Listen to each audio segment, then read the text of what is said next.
Tänään meillä on täällä haastateltavana Saskenin pääantennisuunnittelija Aki. Tervetuloa. Kiitos. Kerrotko vähän itsestäsi, työnkuvasta ja minkälaista on olla Saskenilla antennisuunnittelijana? Joo, eli mun nimi on Aki Mylmäki. Olen 46-vuotias insinööri Kaustiselta. Olen toiminut 23 vuotta Sasken Finlandin antennisuunnittelijana ja kerin tänä aikana suunnitella monenlaisia antenneita.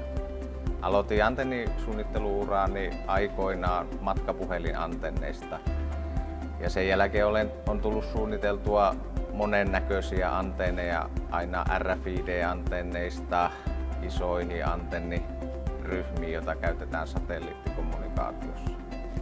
Kerrotko, mitä Sasken tekee antennisuunnittelun tiimoilta? No, me tarjoamme antennisuunnittelun kokonaisvaltaista osaamista aina konseptoinnista, testauksen ja optimointiin. Me kehitämme asiakkaille räätälöityjä ratkaisuja erilaisiin laitteisiin, muun muassa matkapuhelimiin, IoT-laitteisiin ja satelliittiverkkoihin.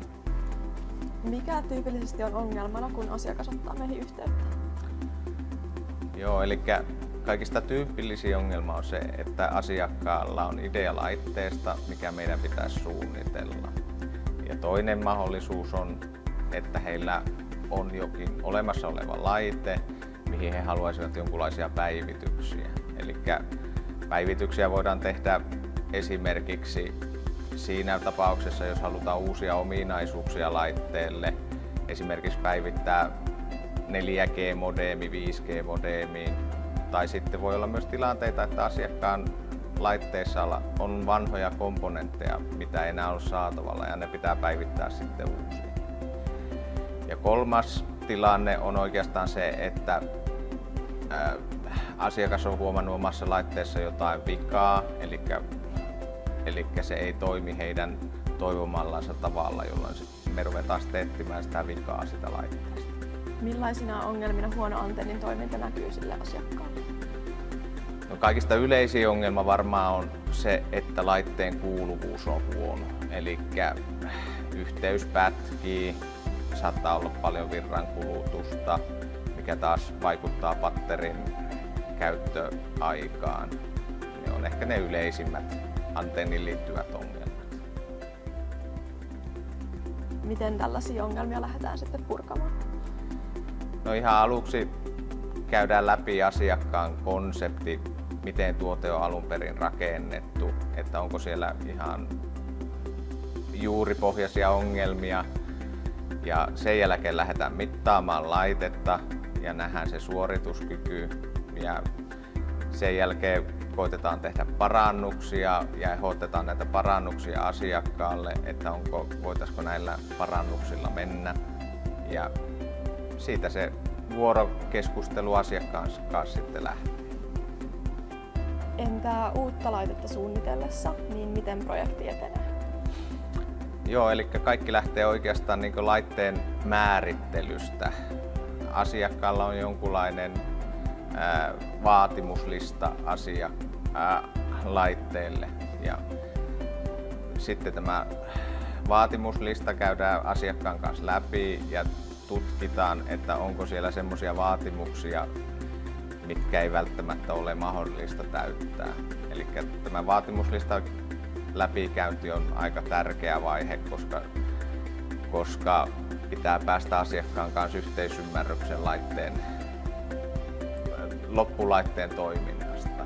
Ja sitten vaatimuslistan läpikäynnin jälkeen on oikeastaan se laitteen konseptointi, eli ruvetaan mekaniikka ja HV-tiimin kanssa yhdessä konseptoimaan sitä laitetta. Tämä on oikeastaan projekti ehkä tärkein vaihe, että saadaan semmoinen konsepti, että jokainen osa-alue on balanssissa ja kaikki toimii niin kuin pitää.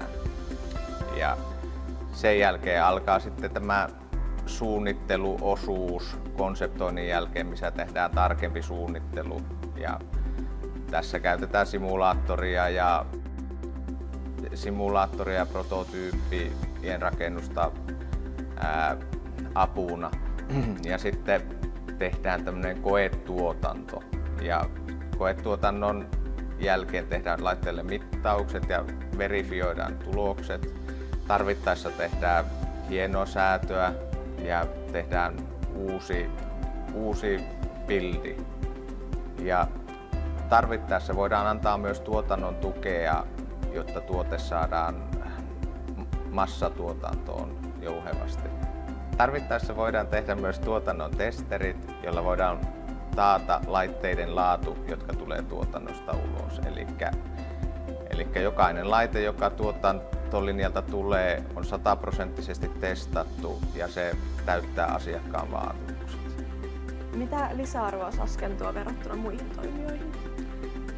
Joo, eli meillähän on pitkä kokemus langattomien laitteiden suunnittelusta vuosikymmenien takaa ja meillä voidaan tehdä kokonaispakettina koko laitteen suunnittelu. Meillä on käytännössä saman katon alla koko HV-suunnittelu, aina mekaniikasta, antennista ja elektroniikkasuunnitteluun.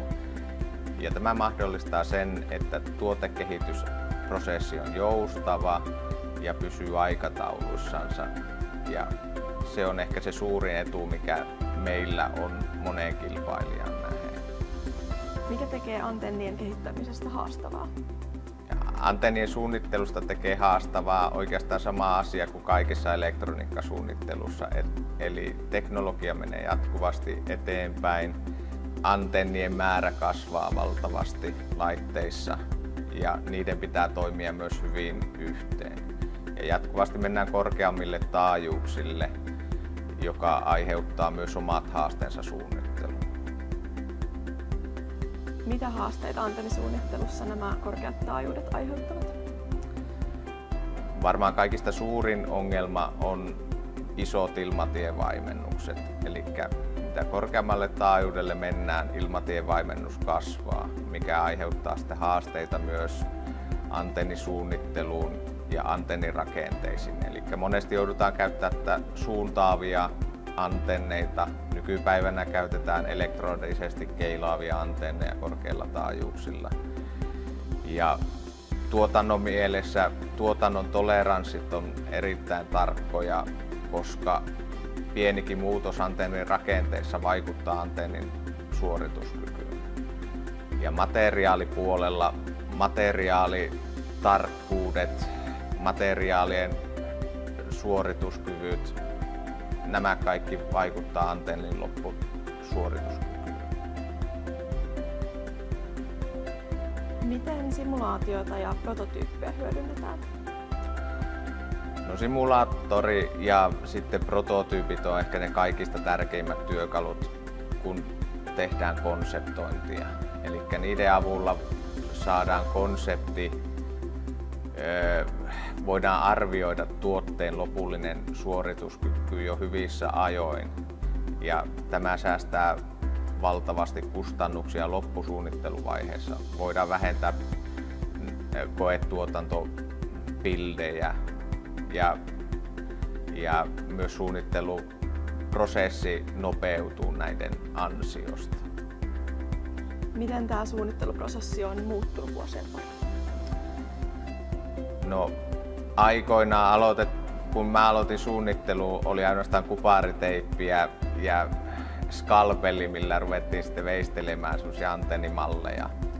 Nykypäivänä simulaattorilla on hyvin helppo ottaa 3D-mallit mekaniikka suunnittelijalta ja suunnitella siihen antenni. Sen jälkeen voidaan tehdä 3D-malleista antenniprototyypit ja se on kyllä nopeutanut valtavasti antennikehitystä.